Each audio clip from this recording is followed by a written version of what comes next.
mean, to be fair, it's like D190 LP, but like as far as solo queue is concerned, like these are players that actually hold up very closely, and so we do see games sometimes won just on individual skill. If a bot lane matchup just wins outright, you're like, well, sorry, but you've given up 5 kills, this is over. And it's something different to keep in mind. Yeah, last time was a nightmare, though, for Shantou and Sazed versus Yuki and Yuki and Rydell. Got to see how they hold up and if they can take down Shantou and Sazed. Because Shantou is usually the linchpin of this team, and he loves to either bully the lane or play Jinx and get into this hyper-scaling late game. They banned out the Jinx, that's going to force him onto the Lucian, which was one of Yuki's go-to picks all throughout the season. He might fall back onto Caitlyn, which was his second go-to, and he also has things like Twitch in his champion pool, but have since lost in popularity. So they might go with something like a hyper carry. Yeah. But I don't know if he's going to try to match the aggression in lane now of Shantou. Well, he's going to go for the hyper carry, though, and in fact, with Thresh plus Lucian grab that, of course, playing decks have such a strong bottom lane, they could just carry out of that lane by killing everyone. And Yuki's going to risk it. He's going to go for the Kog'Maw, and I mean, you've got to be a bit concerned, but if you get some good Morgana play from Rydell or something, then maybe he stays safe. Yeah, it's really strange in the bottom lane right now. One team will pick something hyper aggressive, and the other team's like, well, you picked Lucian, I can't really match your aggression, so I have to go complete polar opposite of that and just pick a different win condition. I will scale better than you now. Yeah. So I go Kog'Maw, I go Tristana, I do something else. I don't try to match you with Caitlyn or Twitch right now. Yeah.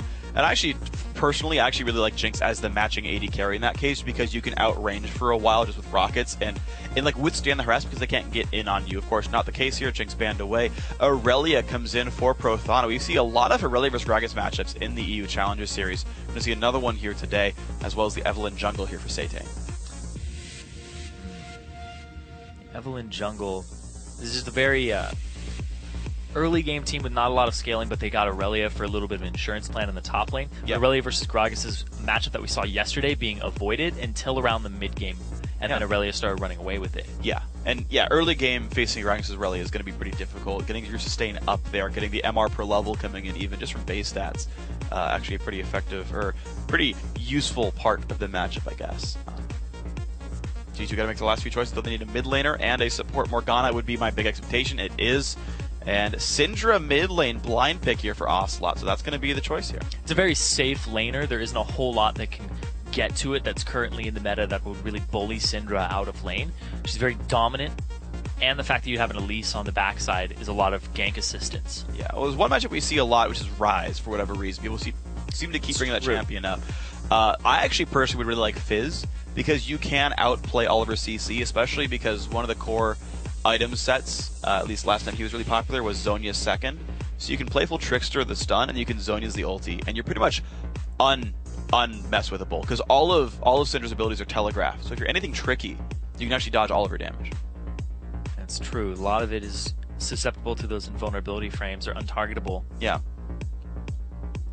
I think that the Morgana pick is completely fine alongside the Elise. Yep. I didn't even look at his champion pool. I was just like, personally, as a guy who plays mid occasionally, like, Fizz is a great champ for this. So I'm happy to see the Fizz come out. And you mentioned, of course, Fizz coming up as well. This has been rumored for a while that it was going to happen, but with the Athene's Unholy Grail nerfs dropping it to, I believe it's 25 from 40 magic resist, that all the AP assassins are going to be better because there's 15 less MR in your face for most of the time.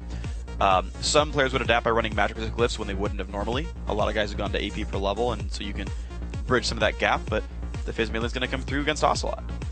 And overall, I love that pick because you can catch the Syndra very easily. Her escape mechanic is actually very avoidable. Dodge the stun, like you said. Yeah. Zhonya's is later on in the game. You'll be able to avoid that damage. But in the meantime, you're pretty damn safe. There's a lot of pressure here, and a roaming Fizz is something that you cannot underestimate. Oh, no, God. Like, Fizzes are freaking scary. And if you guys remember the old NIP with Nuke Duck on it, which is, a team that did extremely well overall, ended up being the most feared team in the Challenger Series. They got last picked, basically, by Millennium back in the promo tournament. One of the big sets, or one of the big strategies for that team was give Nuke Duck a split pusher, someone who cannot be out-dueled like Zed or Fizz, and just go to a side lane. And, and it's funny because when you see top laners fight each other in the split push, and it's like, we saw it really recently with Gragas versus Aatrox and Fnatic versus Gambit. Soaz could go up to the turret, but then get wave cleared on, and you'd have to back out again. With someone like Fizz, you just dive for the Gragas and then hop out, and he's like, I gotta go heal, and you get time to place the turret down. So it gets around the fact that he's not going to have TP because he can actually make headway in the split push.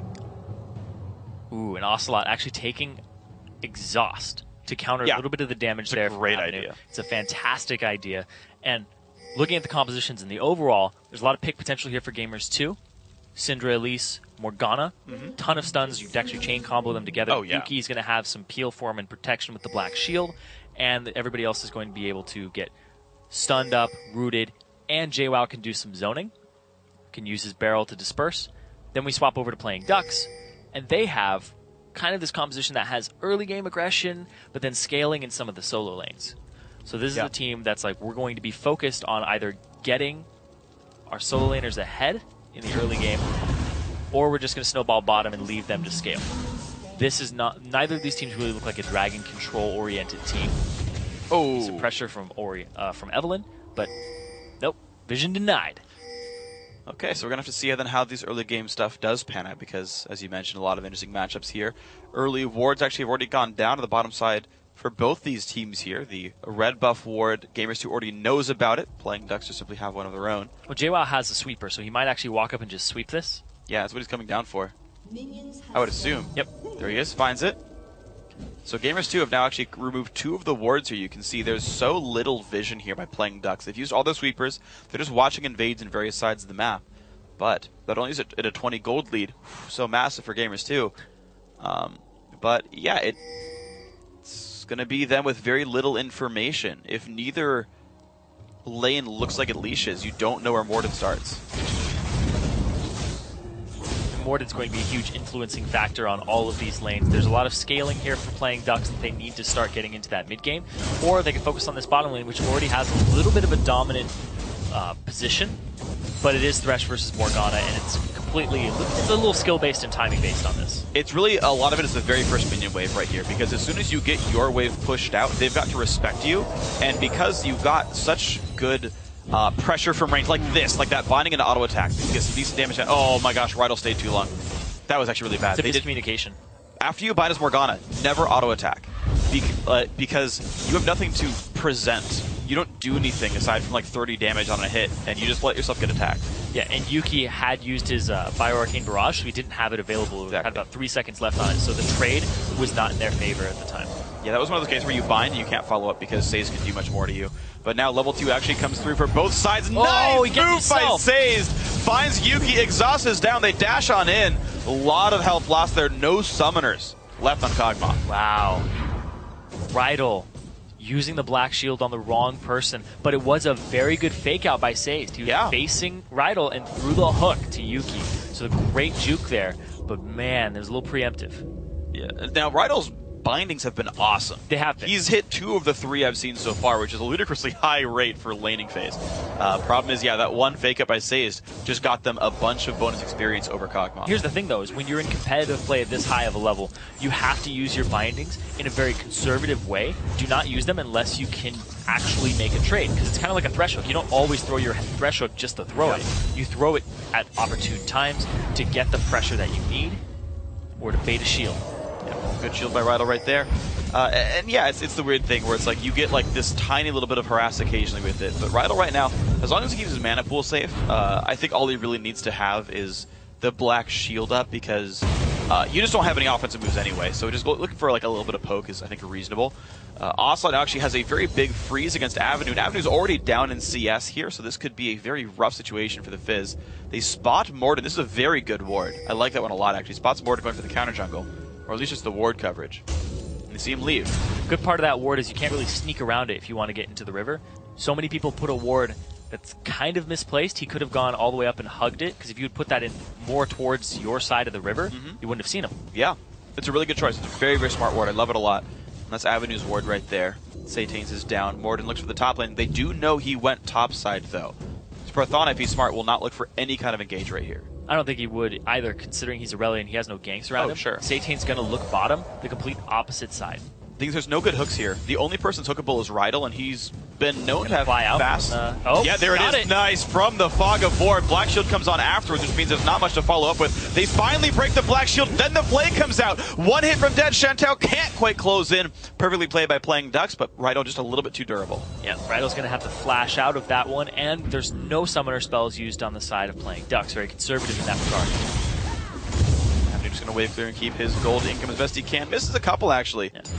think it's the one right there. You can see a 10 minion lead right now. Ocelot is doing well against Avenue, and he's very rarely been pushed up to allow that Evelyn gank. So Ocelot playing this lane very well. Yeah, and as soon as he saw the Evelyn bottom, he knew he could clear and try to reset the lane. Good presence of mind, good map awareness. I like this from Morden. Morden's sensing, like he's sniffing out a gank by Satan because Ocelot's suddenly pushing now, and they can't see Satan. They're like, he's likely to come down to the mid lane now that Ocelot's available, now that Fizz level 5 has Ignite. Morden says, okay, it hasn't happened yet, I'll clear a camp, but he's probably going to stick around this mid lane. It's really the lane he's got to put the most attention on right now, because Ocelot has a bit of a lead, and as a jungler, it kind of baits you into it. When your lane's having a hard time, you can imagine the communication is, come help me. Yeah. Help me, I need to back. Something along those lines. But Ocelot pushes it out, gets 6, and he's going to back and buy his first items. He's going to have at least Charles, maybe an Amp Tome. I would be surprised to see him not go with the instant match. Actually, he stays for one more wave, so never mind. He's going to go a little bit later on this one. Shantou, 44 to 34 minions of Yuki. So far, this bot lane is pretty good. This guy's doing a lot better than last time around when they fought Gamers2. Yeah, Shantou with the early aggression alongside Sazed, doing work right now against Yuki and Rydell, who got to question how much time they've had to synergize, because they look good as individual players. It just, the combination in that duo lane right now is still a little lacking. Just off the first 6 minutes of this game, you can kind of tell. Yeah, absolutely, and it's going to be, the difficulty there is if they can get themselves together either throughout time, because as we talked about, Gamers2 have actually secured their spot in the postseason, but if you don't win any games there, you're not going to the promo tournament. So even if this game doesn't matter for reaching the postseason, it does matter for seeding. Getting a bye would be nice if they can win the whole thing. But otherwise, yeah, either way, like in the context of them as a team, they've got to get that synergy working a bit better. We see a couple of wards come out from Morden. Once again, that Wraith camp is... This is what I like about warding the Wraith camp. One, it's really easy to reach. It's the easiest to reach camp to ward, but also it's Evelyn's favorite camp because it dies so darn fast. That, like, you're guaranteed to see her a lot of the time by doing this. So right there, Satan gonna not do the camp. He knows it's actually warded. He saw them put it down. Pink ward here too, though. If he hugs the wall, he doesn't get seen. And Yep. Nope, not seen. And the thing is, they don't know. I mean, the thing is, he can sneak in from the mid lane as well. Like, there's a lot of ways to sneak into that rush. And plus, like, there's no wards bottom side as well, so it's not like Ocelot can guarantee there's no Evelyn. But he does not overextend right here, and looks like no gank going to happen yet for Satan. Yeah, Avenue would have to land a fish. Oh, Avenue's going to force him to the left-hand side. Fish is going to land. Ocelot's going to get ulted there as well. Exhaust goes down to Fizz, but he's taking too much damage. Yes, he is. First blood goes through. Nicely played, playing Ducks. JWoww and Morden show up, though. Satan's got to be careful. His flash is down, meaning he is going to die, and the trade kill comes back. Morden claims that one. And it looks like Avenue gets to safety. TP from JWoww right in time to help get the counter kill there. They end up getting 2 assists off the back of it. And the red buff, but look at that. Avenue. He actually is like, yeah, I'll fight you. Nothing to lose. He's going to hop over the wall. Except for his HP. Whatever. He's going to recall. You just got to kill. There's, like, at that point, you definitely buy and you go towards your... Yeah. I think it's Sheen. I don't think DFG first is the build for Fizz, but yeah, okay, cool. It is going to be the Lich Bane start. I've seen a lot of different builds, but I think the old school of Lich Bane Zoners is still the build most people go for. The interesting back time is though on the bottom lane. Because you have Phage on one side versus Pickaxe Dorn on the other. Those are pretty similar cost-wise, to be fair. I'm just surprised that Shantou didn't get a bigger item lead off a 20 CS advantage bottom lane. Like, that's like where you BF Sword back, you know? Like, you wait until you have the 50 AD item to go and be like, I dare you to lane against me now. Speaking of laning against him, Yuki took the blue buff. That was nice. While all of that was happening, Satan having to clean up the little scraps. That's actually going to be really a lot of pressure here because there's not a lot of sustain there. Relic Shield by itself with not a lot of HP 5 back to the team. And Double Doran's is some lifesteal. It's actually like, decent, but you can eventually get worn down by Morgana Cog. Yeah, this is a really big, because Cog has really good mana cost, or high mana cost, on his R. The Living Artillery, and you stack it up, and you want to use it to harass. Yeah. Be able to constantly use it now. 1 every 15 seconds is going to be pretty cheap. Saze gets binded up. Rydell lands one of those as well. Ulti comes out. Saze goes to his turret, but has nowhere to go. Hooks in Morden. That could be a trade kill. Forced to repel away. Take it for him. And Rydell's going to do so. Beautiful right there by Gamers2, getting the kill and getting out. Looks like he's not done, though. Teleport is up for Prothana, but he didn't even try to show up. No, he's too busy dueling in the top lane on JWoww. But at the same time, he's down 17 CS at this moment. Pink Ward's going to be able to spot him out. It's going to be clear. I like the defensive pink ward right there. You check a lot of the Evelynn flanks, and it guarantees Elise can come through whenever she wants. So Gamers2 do pull in a gold lead with that kill. Very, very nicely played. Rydell's bindings, again, have been on point. Dragon, though, playing decks think they can sneak this one in. Yeah. They saw Morden was about half HP, the bottom lane, in a situation where they don't want to duel, because they've used a lot of their ultimates. Now going to have to give this up.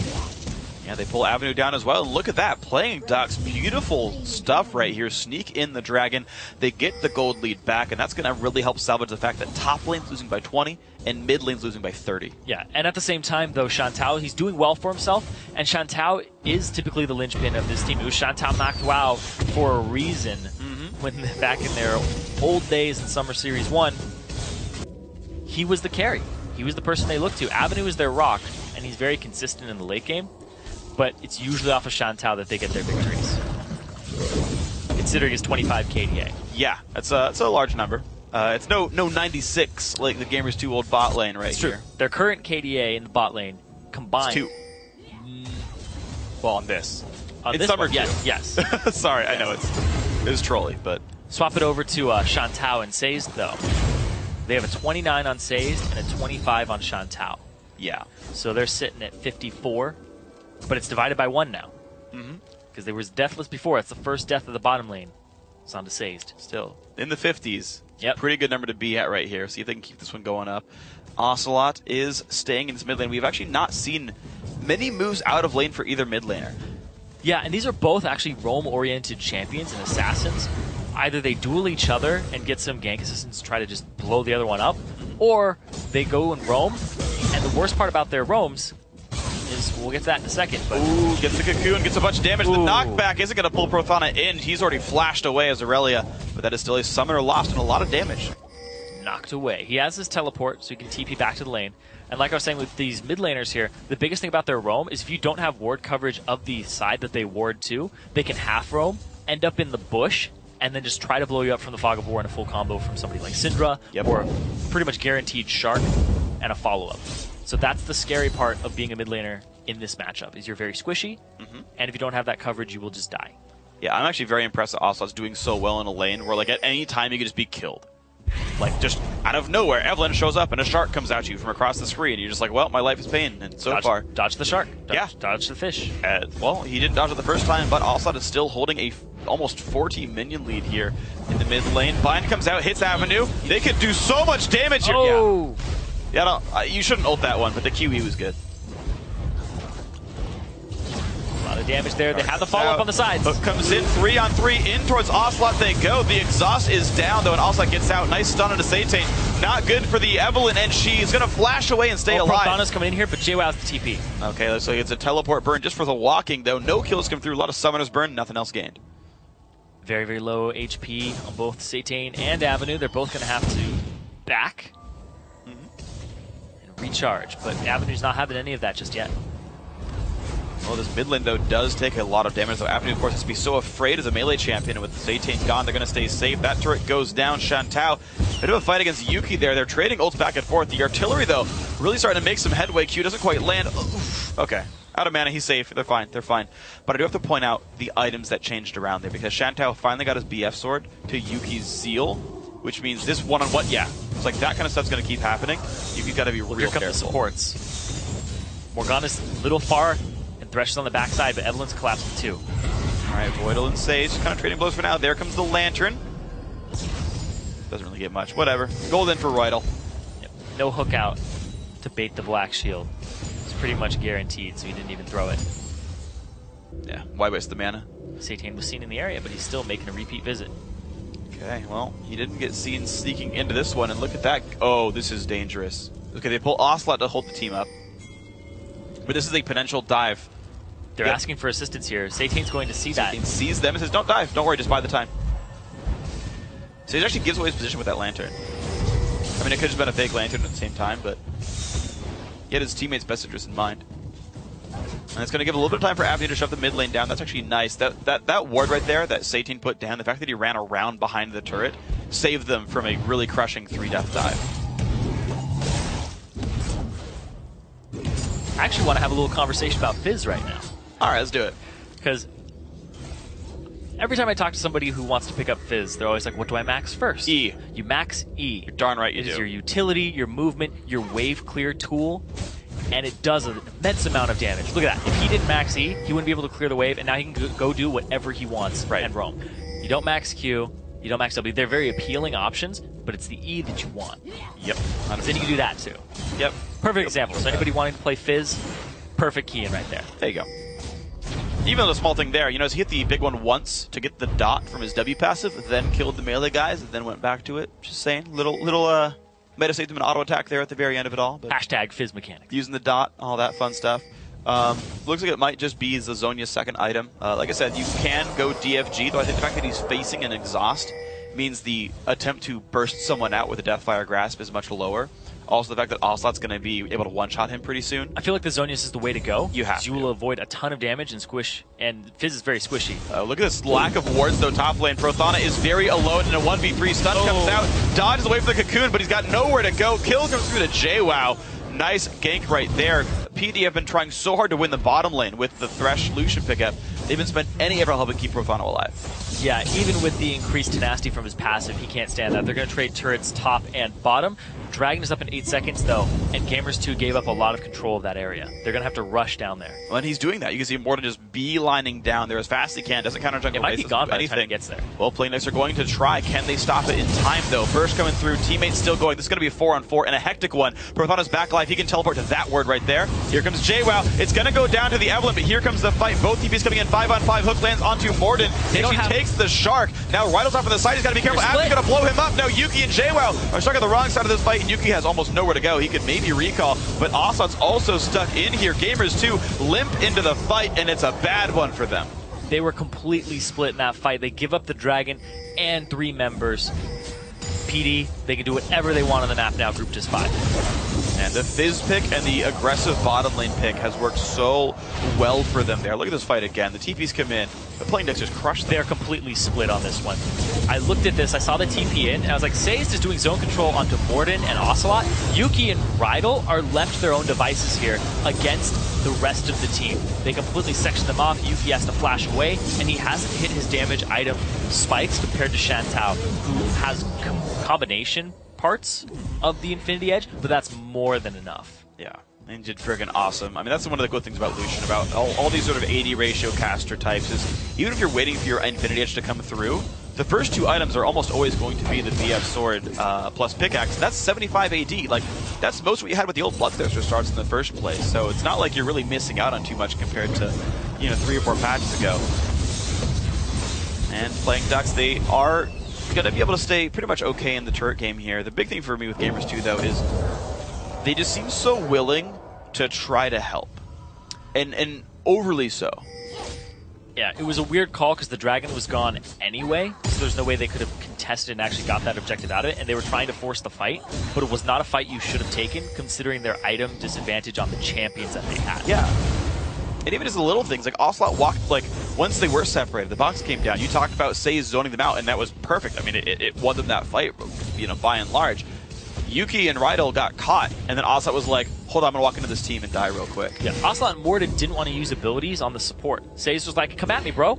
And he's like, no, I'm not going to throw them at you. No, I don't want to. He's trying to save his ability for the back line. And it was good zoning there by Sazed. He played it perfect. Sazed played largely really well this game. Liked his hooks from the brush, from the Fog of War, everything like that. JWoww does not quite land anything here, but he does land a hook onto himself. Gets played back as well. In comes Avenue on the side on Ocelot. Yeah, Avenue on the back line as well. Ocelot's got to be real careful. Shark comes down. Exhaust doesn't do too much to stop him. Actually, Avenue got to be real careful. Stayed too long. Exhaust did do all that they needed. Well done. Too far into the back line. Too greedy for the Ocelot. Exhaust coming up big, and that's why you take that Summoner spell versus Assassin. Yep. The thing is, Avenue could have gone Zonius instead of Lichbane, but chose to finish the offensive item after the needlessly large rod, and he paid for it right there. He went for the Playful Trickster, then landed, and had no way to dodge the Syndra ulti, and just blew up from it. Going for the invade here, trying to get some ward coverage. And you can't help but think that the Zonias may have been a little better, but he got the needlessly large rod in synergy with Lichbane. In that situation, it may have helped him. I mean, he wouldn't have died right away. He might have gotten his E back up to get out. That's true. He didn't also have the backup of his team, though. and didn't realize how many people were there. He kind of just walked by Ocelot and was like, oh. Yep, and that's the problem Target. with teams and players that play aggressively is you very rarely ever have perfect information. And a lot of teams will say, well, if we don't know this will work 100%, we won't do it. And that's why you see slow games a lot of the times. Aggressive teams will not know 100%, but they'll go for it anyway. And they'd be like, well, 90% chance you're going to die. Oh, 10% shoot. Yeah. Or they'll misestimate entirely, and it's just a bad call. But you almost never get to make decisions with perfect information. And that's why you see things like that happen sometimes. You make decisions with basic information, like right there. There was actually a 5-on-4 because Yuki wasn't there. He was back in the base. But if they had information of that, they could have been like, okay, it's a 5-on-4, we should fight them.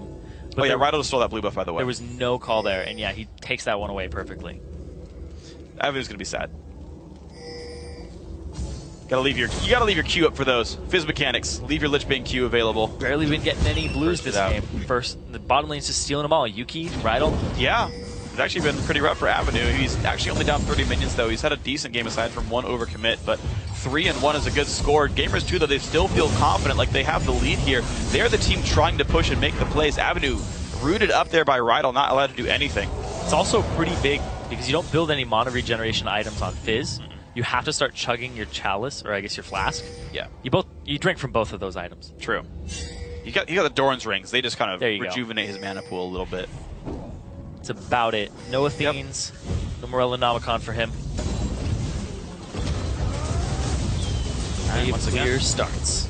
Alright, well, Shantou. Infinity Edge is done. Zerk not too far away. I'm actually surprised he went double Doran's plus Vamp Scepter.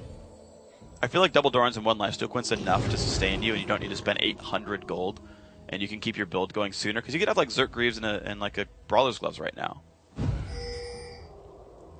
Might be going for the Blade of the Ruined King. I almost never see Eye of the Ruined King. Yeah.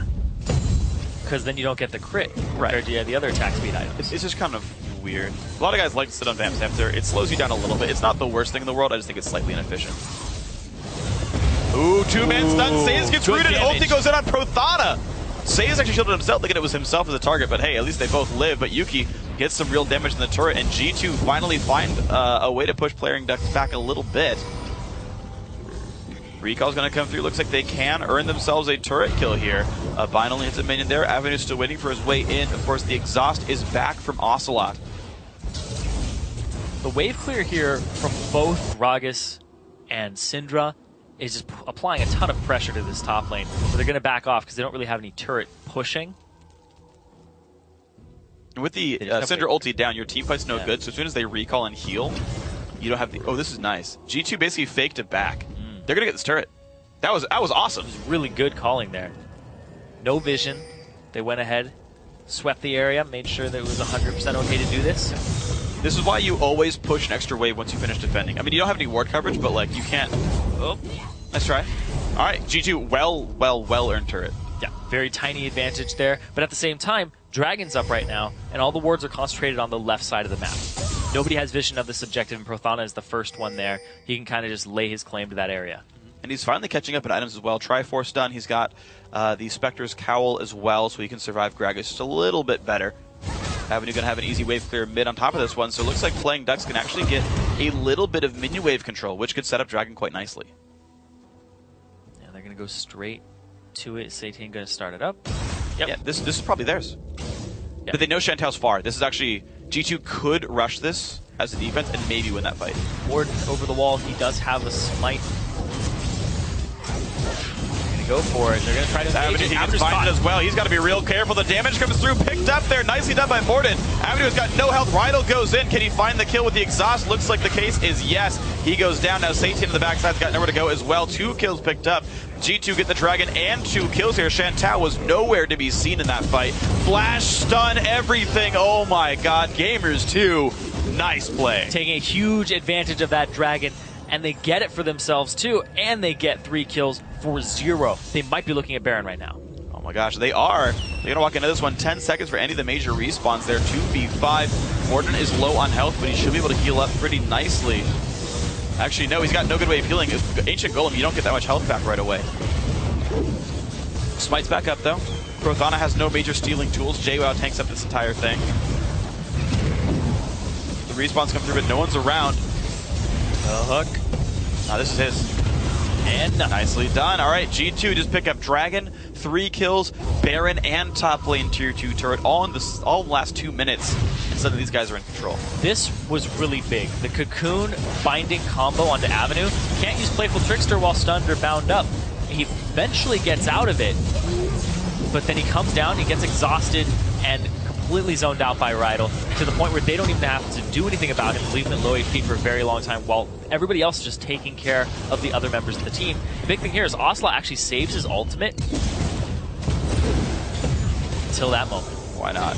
The rest of them were all picked off on the random sides, and very unfortunate here, playing Ducks had a pretty decent lead for most of this game, and suddenly G2 found their way back in. Their willingness to fight, it worked out that time. Again, they saw Lucian on the wrong side of the map, knew they had the inside track in a 4v5, and of course a great steal and a great initiation onto Avenue got them that whole fight. They got split that time. They completely turned around the situation. Gamers2 was the one splitting playing Ducks, and their AD carry was off to the left. Couldn't do anything the entire fight, while Avenue in their mid laner just kept getting destroyed. Yeah. So JWoww's actually doing a lot of work in these fights alongside Morden. Man, Morden, he's tanky, but he's got a lot of damage in his kit. A little more Hexbringer pop. All right. 90 seconds on cooldown for that one. And out they go. Bottom lane out are going to be theirs pretty securely. Playing Ducks forced to play defense here.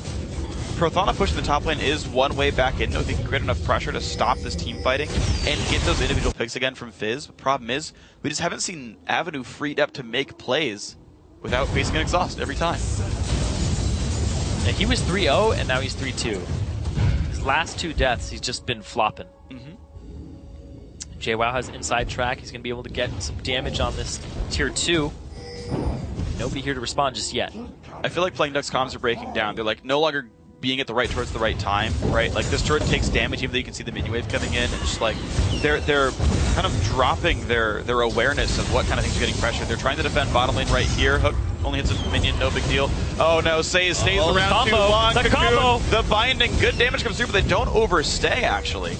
But I mean, outer and tier 2 turrets are generally free against a Baron buff.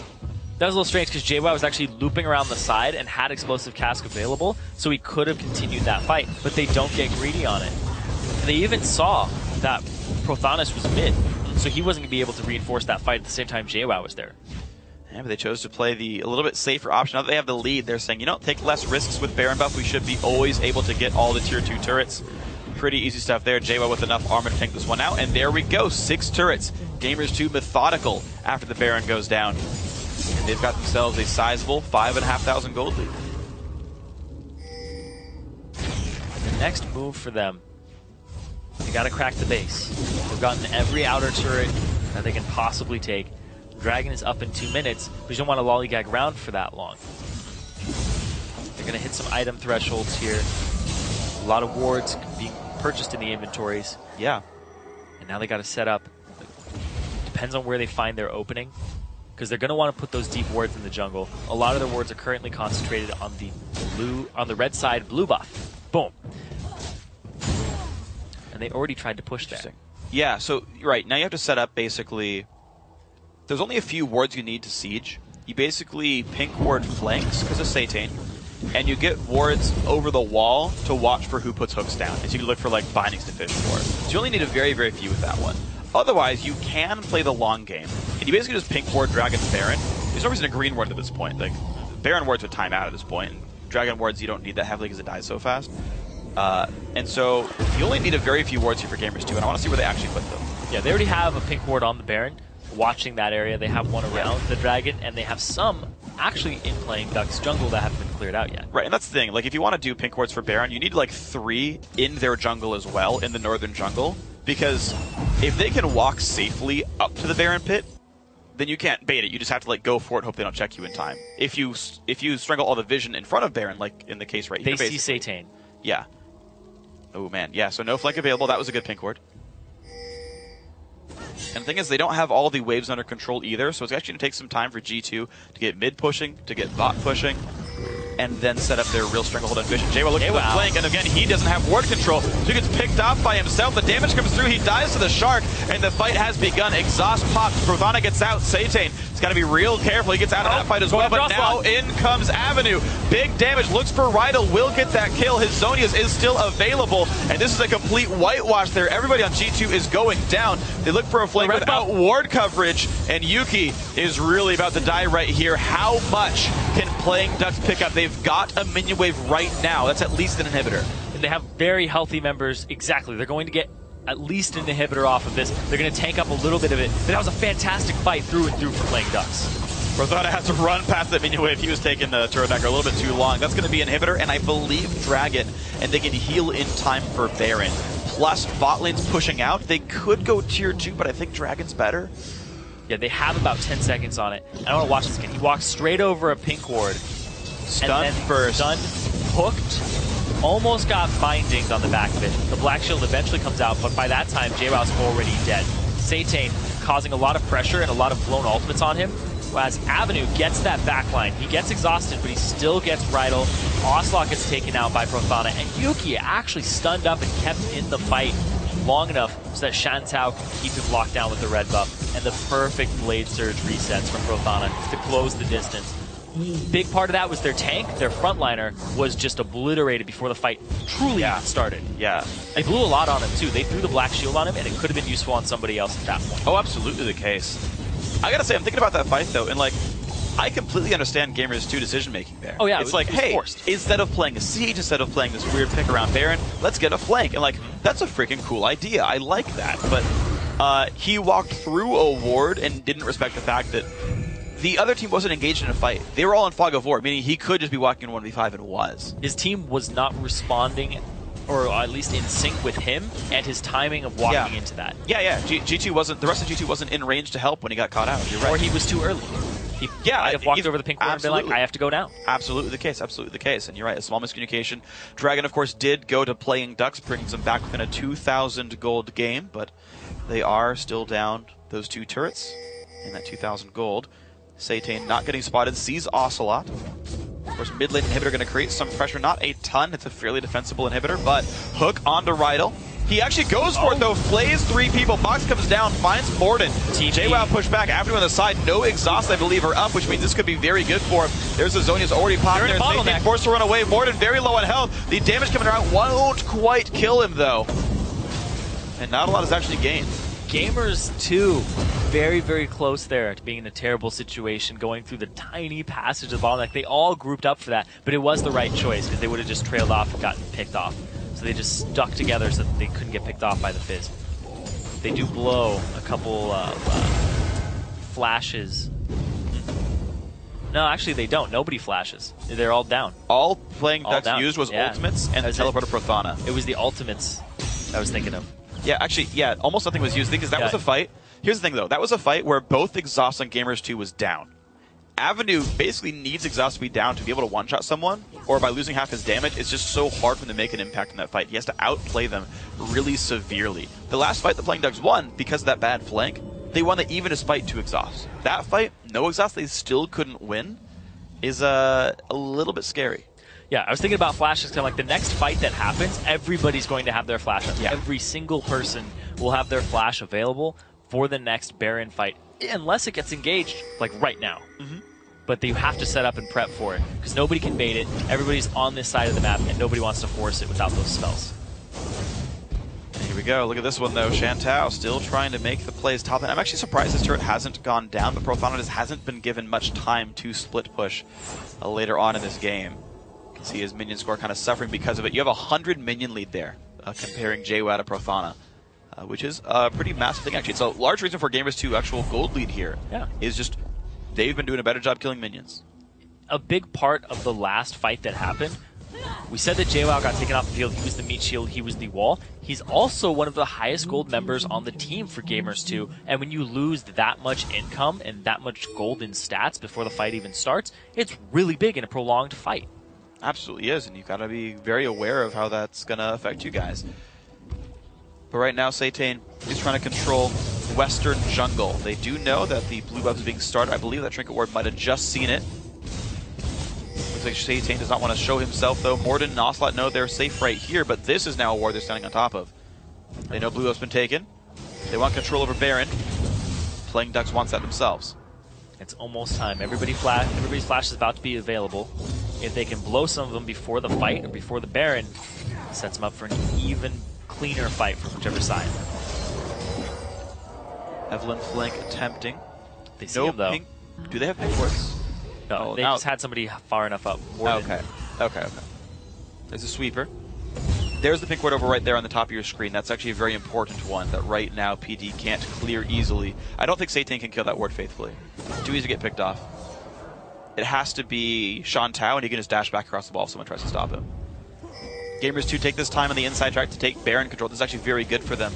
It is hard to get all the wards swept away properly when you only have 3 sweepers in your team. Shantou is on the complete other side of this fight, though. He shouldn't be here. This is so risky for him. A flash cocoon from Ocelot and he dies. Flash cocoon, flash, just stun anything would be able to take him out at that point, but he dodged the stun, actually. One was thrown out of him. Alright, so he stays safe for himself. Pink ward, once again playing Ducks there, but they have no left in their inventory, meaning once this gets swept out by JWoww, PD have to recall multiple members to get pink ward control back. Prothana has no teleport. He's going for this bottom wave. The Gamers2 are going to respond by pushing the mid lane because they don't have any turrets there. There's actually more cards in playing Duck's hand right now because if they give up the Baron, they can still rush an inhibitor if they don't want to face check. They can force a fight somewhere in the mid lane. Yeah, mid lane minions actually are one of the most valuable resources of G2 right here. They've got to really make sure the wave stays on the other side of the map. Top lane's actually not doing that for them. Again, that is one of the few outer turrets that still remain on the map, or tier 2 turrets that remain on the map. Shantou did eventually take the outer, but tier 2s are a resource, and mid lane gets shoved out once more by playing Ducks. Now we're actually within 1,000 gold. Prothana going to the bot lane helped bridge some of that gold gap. Mikhail's Crucible done soon for Rydal. Doesn't actually mean a ton, though. The hooks haven't been really causing major fights. Dragons up, Gamers2 have it in their sights. They're looking for it. They have decent ward control of the Baron. Playing Ducks has a little bit of an advantage in that, but nobody's there to clear it. Oh, this is weird. Shantou rushed a Banshee's Veil. He's on 2 items with a Banshee's, which means he cannot kill JWoww. He actually doesn't even do good damage to Morden either. I don't know. I mean, he bought a Vamp Scepter early on, so like he was behind in damage. Now he bought a Banshee's even farther behind in damage. Like, this is really about Avenue and Prothana now. Shantou is not a very powerful champion at this point in time, which means you really, really have to play well if you're Avenue here. He does have the Death Cap. Void Staff is next. Yeah, there's a lot of targets he can't really shred through without a Last Whisper. He's not going to be able to get through JWoww very effectively. Morden is stacking some armor now with the Glacial Shroud. And it's just going to get worse for him. And he's pretty much locked into that build. He'll end up getting the Last Whisper, and then he'll be like, do I get Blazerwood King? He's got one more on top of it. 2 Banshee's Belt gone. Satan stays safe, binding on a Saze. JWoww doesn't want to ult that. He could have. I feel like he could have really gone for that right there. Doesn't want to. E-Flank gets 4! They're going to go for the fight. Satan Exhaust takes the first one there. Shark comes out as well. Satan is going to go down 1 for 0 so far. 2-man stun out from Ocelot. Then keep moving forward. Zonia's popped by Avenue, keeps himself safe. Ocelot pops Zonia's as well. Prothana in the middle of the fight, taking so much damage from Kog'Maw. Yuki positioned so well, but here comes Fizz. He can't claim the kill. Yuki picks him down. Prothana forced to run. No slow comes out quite from Rydal, but the ultis in from Yuki will claim this one. Lantern is going to be enough. Beautiful play there. Now they're going to go straight for this Baron here, or the mid lane from Gamers2. A lot of options, the smite off the field, but it looks like it might be. I think they're injured enough they can't Baron. JWoww is pretty healthy, though, and they have a Kog'Maw. Okay, there's a bit of a risk there just because there is a 3-man team. Prothana can teleport, and there's the ward right there. So this is a very real possibility of contest here if Playing Ducks plays it right. There's the TP. Gamers2 aren't collapsing onto it just yet. A lot of pink wards in the pit. Yuki is the one facing Aurelia. JWoww pushes back Shantou. They're trying to discourage it. They can't do it now. Yep. Oh, they can kill Shantou. Oh, nice. Ooh. Nice. That was a really good Lantern. Dodge the belly. Right out of the way. Prothana's looking for a pick, though. They might keep going. Yuki's forced to recall. This is a 4v4. Here comes Satan. This could be really bad. Oh my god, JWoww! That was so good! That was such a great backwards barrel into the belly. The body slam. Well, you deserve that little serenade there for your... Is that an accordion that plays? Yes, it sounded like an accordion. Okay. It was his happy hour dance. Yeah, I mean, I'd be happy the entire game when I did that. That was big. This actually gives him a lot of control right now. Playing Ducks, though, because the recalls do get time to sweep wards, is good. This is the only chance they get to get Baron control back because their AD carry's dead for half a minute. He doesn't really get any meaningful items off of it either. He just dies and kind of sits there. You can see he was having trouble even shredding through JWoww. Yeah. At this point, who has the Zonias, has the Iceborne Gauntlet, and all of that armor stacked on. It's very difficult to get through that large Gragas. He's going to be happy to tank culling shots the entire time. Yeah. There we go. He gets himself... I like seeing upsets, but... A pickaxe. Okay, he's going. I enjoy upsets, like they're very fun. And so I'm like, oh, playing Ducks, you guys could have had this. And maybe they still do. It's a 4,000 gold game. It's not too bad. It's a best of 3, too. It is a best of 3 as well. But and they're looking a lot better now than they did in their previous matches versus Gamers2. Remember, they only had 6 kills over 2 games. Yeah, that's true. Versus Gamers2 previously. They've already beaten that. That's true. So they're doing better. Game's not even over. Yeah. Evelyn looking for 80 minutes. Evelyn's looking for another flank right now. His flanks have been good. Yes. It's just the follow-up and the target prioritization that has been a little lacking. Avenue, their main source of damage. Can he get on the right people? Against G2, they don't realize that Baron's revealed. Prothana, whoa, he has no reason to be there. He knows they're all waiting for him right there. Nice knockback, they catch him out. And down goes Prothana. Why were you in front of that brush, though? He stood there for a second. The binding just locked onto him. His feet locked, too. He didn't know what to do with himself. It's fight or flight, or just sit there like a deer in the headlights, and that's the one he chose. He's a vertical takeoff and landing champion, so his flight was to go straight up in the air and die. Exactly. I don't know. Hook. Oof. Could have been on a Mordant. Doesn't quite land, though. This is going to be at least the inhibitor turret. I don't see Gamers2 getting pushed back. Satan gets stunned up. They don't go for the commit on this one, though. Mordant gets a couple attacks down. They're very close to killing this turret off. They have to go for it now. They're going to go ahead and get the damage down. Yuki claims that. Shark hits JWoww on the side of the head. Avenue's got to be careful, though. Gets the artillery, has to jump away. Satan is not in a good spot anymore. Shields come down. Stun's not going to land, but Yuki has the damage. Fireworks come down, picking up the jungler now. With the inhibitor going down, G2 could turn back for Baron. G2 have a lot of options. They have a bottom wave pushing up 2. They might just go for 2 inhibitor turrets. Okay, yeah, the play is to push to try to end the game, or really just have so much map pressure they can't possibly lose without doing something really dumb. And they are going to look for this turret right here. Prothana's respawn, 30 seconds on the Evelyn. 5v4 one more time. Stun hits Avenue. They are pretty healthy. A little bit more harass comes down. Hook onto Onslaught. This is not good for him. Takes a bunch of healing, but he goes down. That hook was massive. That hook was right on point. That's going to put them a little bit back in the game. Granted, now they have to deal with super minions for a while. There is a huge wave top, though. It's being pinged, and this one would take that turret by itself. But playing Ducks are going to get themselves a Baron off of this. Dragon's up at 20 seconds. G2 can't stay for it. Satan's back alive. He bought home guard boots just to be sure, and they're going to rush towards Baron. This is probably the 3 members you really want to fight against a Baron team. It's a huge wave. Oh, this is nice. Just took a turret for... They're going to split push bottom. No, they're going to do as much time as they can with the safest member of Morgana. And Prothana's going to have to recall defend 1v2. He's going to get his recall stop. There's going to be a Torrent Soil to stop his recall. There it is. And it's going to be an inhibitor for G2. He has no TP either. They're going to go after Rydal. He'll die. Good exhaust. Good flash. Oh, okay, you got him anyway. Flash out of Avenue, though. But there we go. That's Baron for a bottom inhibitor plus the turret. Satan and Shantou force to duo this, and they're going to actually pull someone back in. But you've got another sort of situation where you've got another 4-on-5. The support is dead. You've got Baron buff. There's a pretty real chance to push as playing Ducks. And Joe was saying it in one of those last games that when you lose 2 inhibitors, statistically, your chances of coming back are very, very low. It's a tough situation to be in. Granted, they got the Baron, but you just stall until it's back up. Yeah. And G2, look at that. Yeah, so JWoww and Yuki, they pushed bottom against Baron. Perfect play right there. They took the Dragon on the way back. Also a great choice. This actually keeps Gamers2 up 5,000 gold. To me, I think the playing Ducks play here is you defend. You're down 2 inhibs. You make 1 misplay, the game ends for you. You know G2 won't really try to fight you against Baron buff. They know the game is fairly close, and they've had some bad engages before.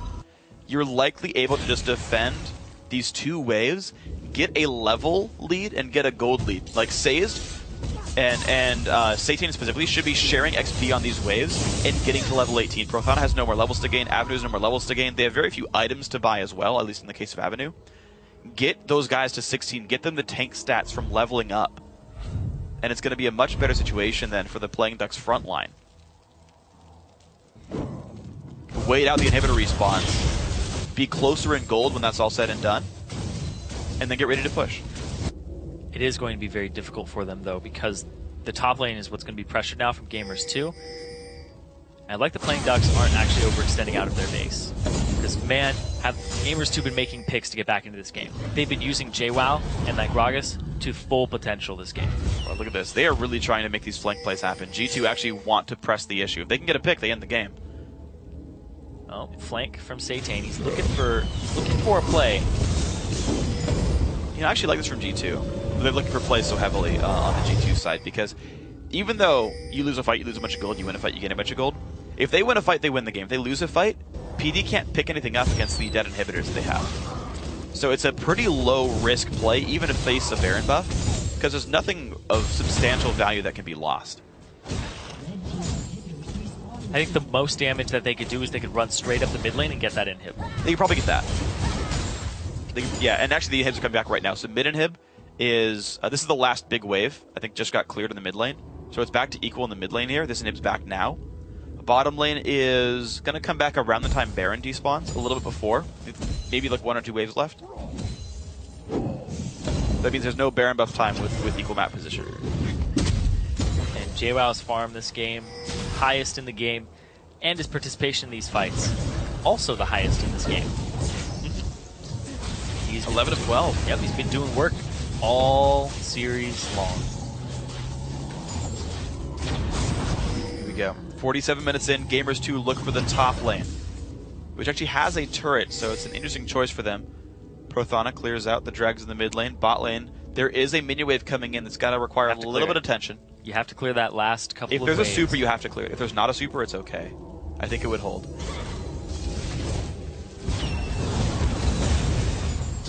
They are sieging top lane. Now Kog'Maw can play the slow and steady race. They've got the Mikhail's Crucible up and a black shield from Morgana, so he's pretty much unhookable. And he could slowly work these things down. Interesting thing for Prothana is he's entirely Magic Resist based. He is not worried about Yuki's Infinity Edge, Ruin King, Last Whisper damage. Just worried about getting blown up. Damage versus JWoww. No real split pushes this game. Everybody's just been grouping up. Okay, it's the last wave. And that's it. All inhibitors respawned. Baron on for just a couple more seconds. And then it'll be gone pretty much even despite the 5k gold. That's the only difference here between these two teams. Some late game pressure. Can JWoww get another awesome explosive cast? Or is there going to be one of those miracle hooks from Sazed? Shantou kept his Banshee's Veil up. He just barely got out of the range of that barrel. Walking forward. Sazed is around, looks for the hook. Doesn't land it. Flank attempt from Evelynn.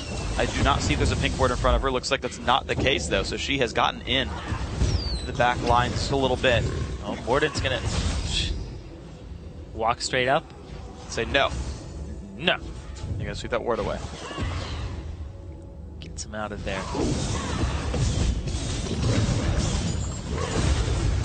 There's a lot of pick potential from Gamers2. They also love to team fight off the back of JWoww's explosive cast. Now playing Ducks, they have to wait for a hook. They have to wait for Gamers2 to miss position or the flank. Evelynn has now swapped sides. Satan, as soon as they push up, he's going to flank around. He's looking for actually. Oh, he got seen. Spotted out. He's got to run away. Mortem is there. Oh, this is not good. Cocoon. It's going to not quite hit him, but he gets the lantern out.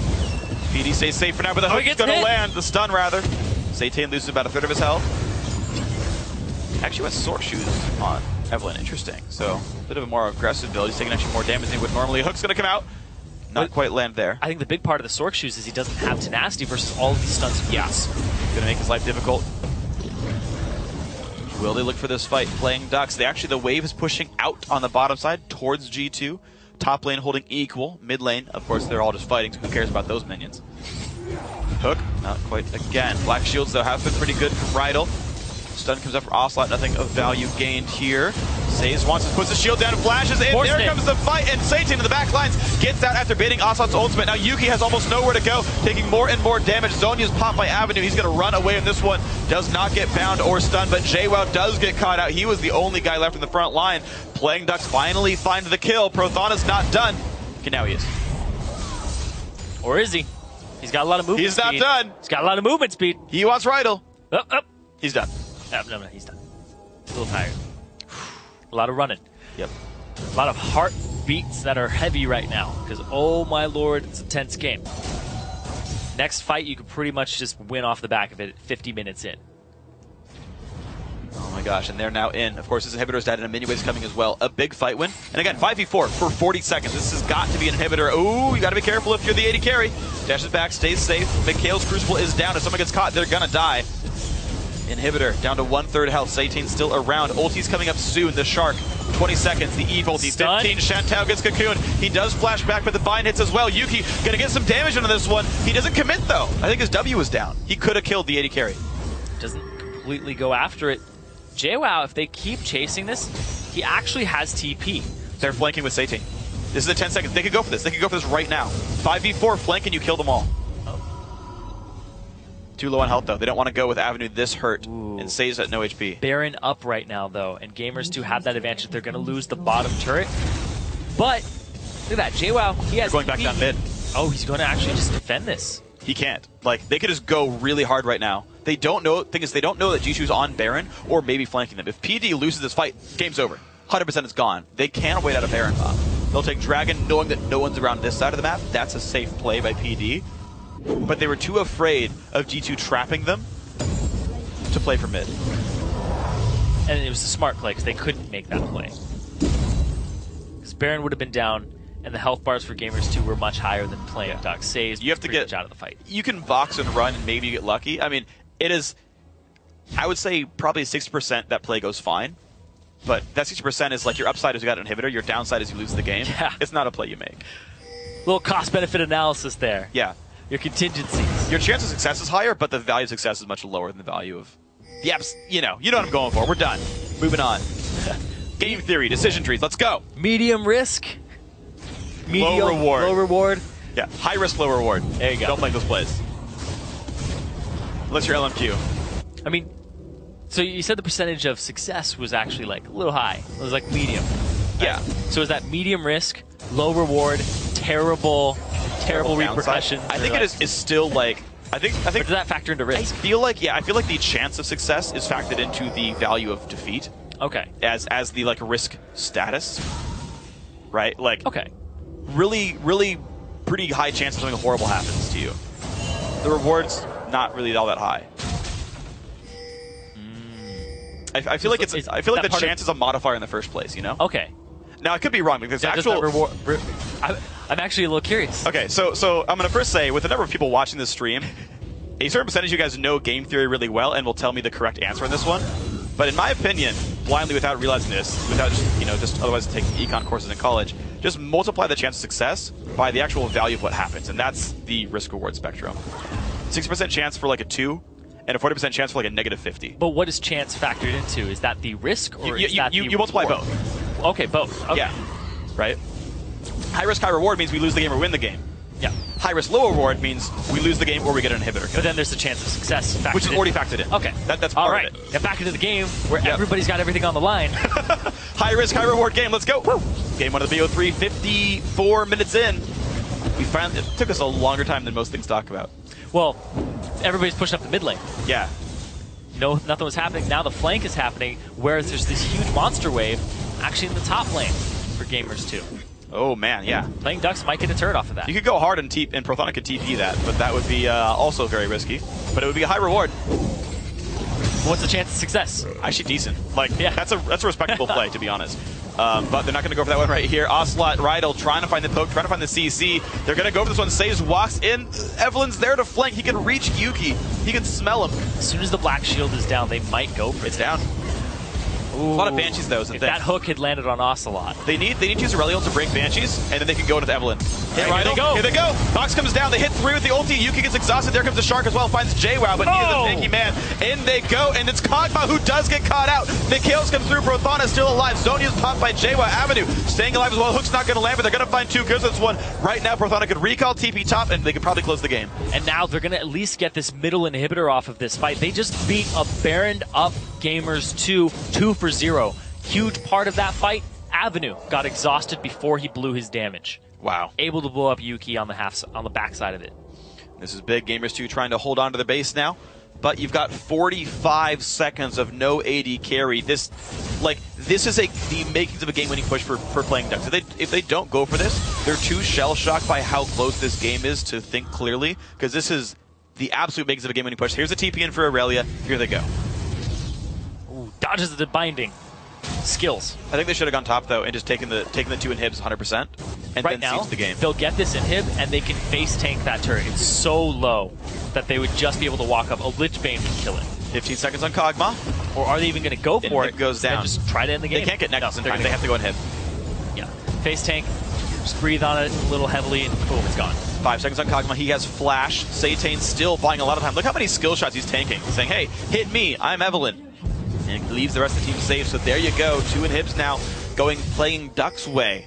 56 minutes in. Both teams have lost 2 inhibs. One of them's going to lose the game. Losing 2 inhibs makes you lose the game.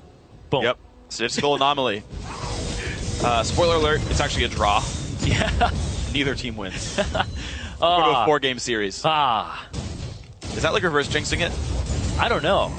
Is that even a thing? I don't know. Maybe we'll just get an 80-minute game and it counts as 2. It counts as 2. It'll be the only 1-game 2-0. We're just like, whoever wins this game, you get 2 points. Let's be real. These are 2 very in close the flank, teams. Here they go. Ocelot's got to be real careful. They're taking a lot of damage. Zhonya's popped. Yuki is well positioned in the back line. But here goes Prothana and Avenue. He flashes the way. He stays safe. JWoww makes room for the team, but Ocelot has already died. And this could be the push down to the mid lane. Morden's going to flash away. Prothana almost in range, though.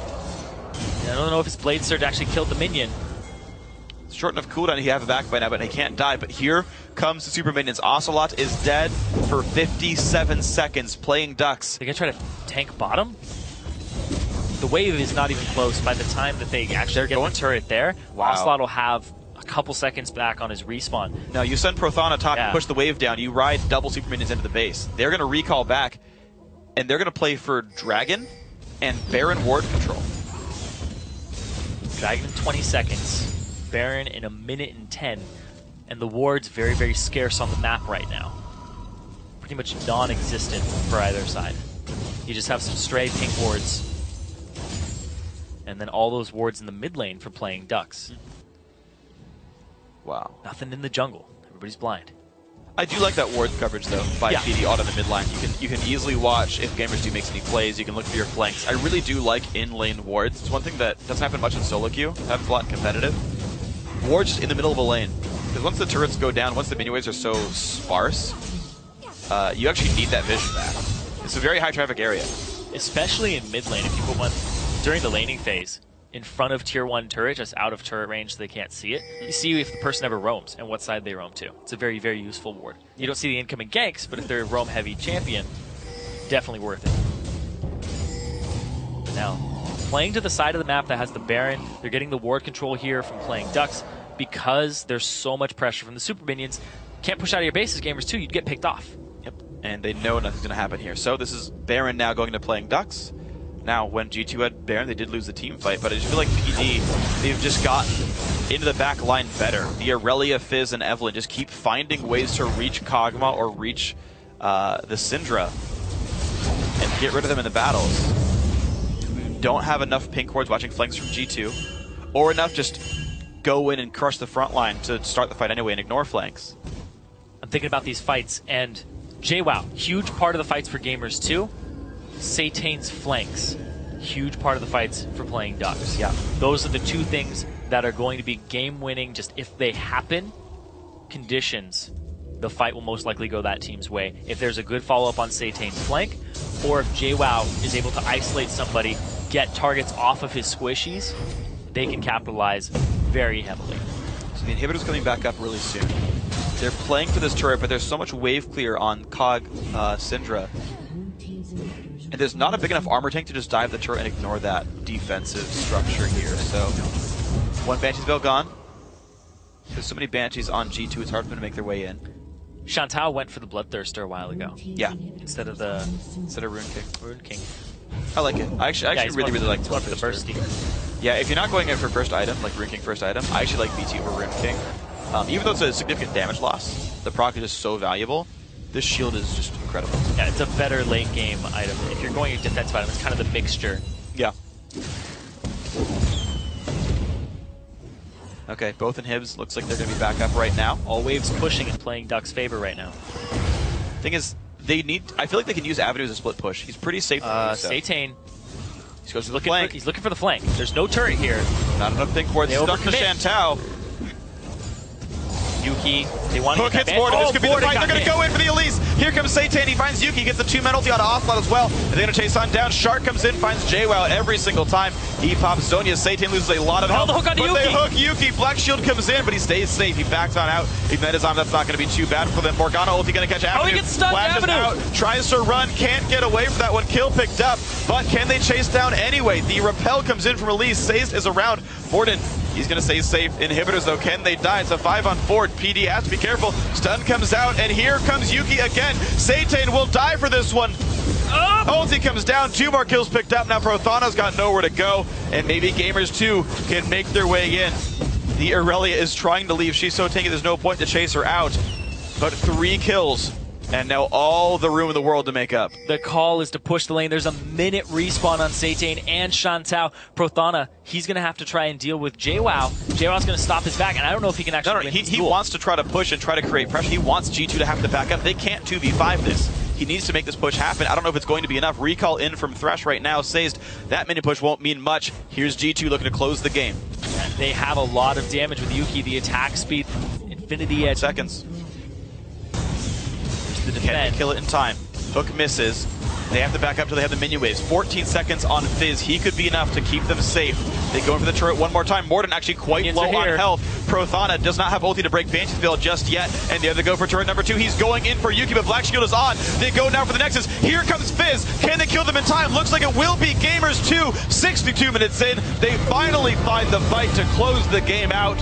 And that is just game 1 of maybe 3. An over-hour game there. Huge performance from both teams. Playing Ducks looked a lot better than they did in the previous matchup versus Gamers2. And Gamers2 eventually just won a team fight that was very, very long. Yeah. Those team fights are very mentally taxing because you're constantly swapping targets. You're constantly panicking about, did I finish that guy? Can he get back into the fight? Was it worth my ultimate? Was it worth my ability on that player because he was close enough? And it was just this huge back and forth. And both teams played it really well.